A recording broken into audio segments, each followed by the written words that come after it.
Within each and every one of us is an impulse to achieve greatness, to reach our highest potential, but few among us achieve anything of great worth. Why is this? If we all want to be rich, successful, influential, or famous, how come so few of us do? While there are various reasons for this, the primary cause is we fear our own greatness. That's right. We fear our own maximum potential far more than we fear being insignificant.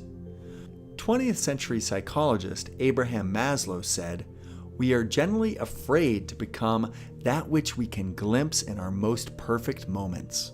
We enjoy and even thrill to the godlike possibilities we see in ourselves, and yet we simultaneously shiver with weakness, awe, and fear before these very same possibilities." Maslow called this fear of greatness the Jonah complex, named after the biblical character Jonah, who attempted to flee from the fate bestowed upon him by God. But why do we shy away from greatness? The reason is that human beings have a primal fear of being isolated. We don't fear greatness, we fear being alone. When we strive for greatness, we become separated from the herd. In becoming great, an individual actualizes their potential and develops skills and abilities that set them apart from everyone else. Standing out can stimulate feelings of loneliness. The more unique you become, the more you lose the protection of the crowd. This fear causes us to establish a greater connection with society by rejecting much of what makes us unique. We shy away from greatness so we can fit in and be like everyone else. Conversely, humans have another deeply ingrained fear that drives us, which is the fear of conformity. There is a type of psychological death that occurs when we fully conform to societal norms. The more we conform, the more we lose our individuality and sense of self. It is the fear of conformity that drives humans to develop their potential, become great, and stand apart from everyone else. The life of each person alternates between the impulse to individuate and the impulse to conform. The greater we become, the more isolated we feel, and thus we retreat into the safety of conformity. The more we conform, the more internal angst builds up in the need to differentiate ourselves. People are tossed back and forth between these two impulses their entire lives. For most people, the fear of greatness is much more terrifying than the fear of conforming. We are more afraid of standing out or daring to be different. The safety of conformity is a much easier place to spend your time compared to navigating the dark, lonely waters of doing something extraordinary.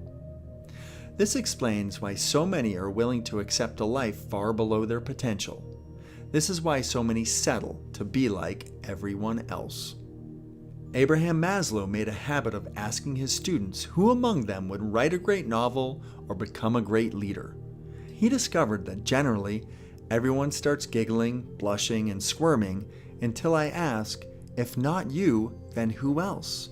Which of course is the truth. If you deliberately plan to be less than you are capable of being, then I warn you that you'll be deeply unhappy for the rest of your life. You'll be evading your own capacities, your own abilities. Maslow thought that the awkwardness displayed by his students was the inability to fathom the godlike possibilities within for too long without succumbing to the fear that such arrogance could lead to unhealthy delusions of grandeur. People tend to gravitate to the opposite extreme and imagine themselves as insignificant, incapable of achieving anything of profound impact. So, is there a healthy balance? Can you achieve greatness without isolating yourself?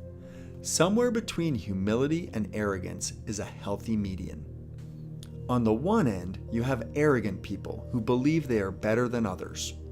They have an exaggerated view of their importance and an inflated ego. But it takes a certain amount of arrogance to pull yourself out of the crowd to reach for something great.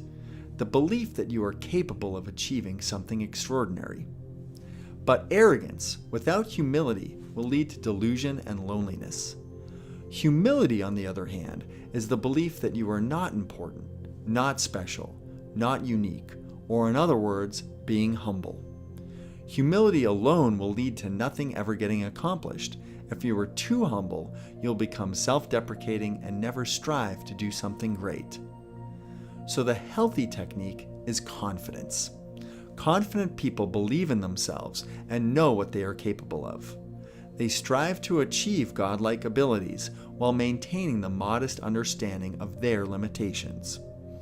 Confidence comes from being great, but not thinking you were great. Being better, but never thinking you were better. Confidence is derived from within, not by comparing yourself to others.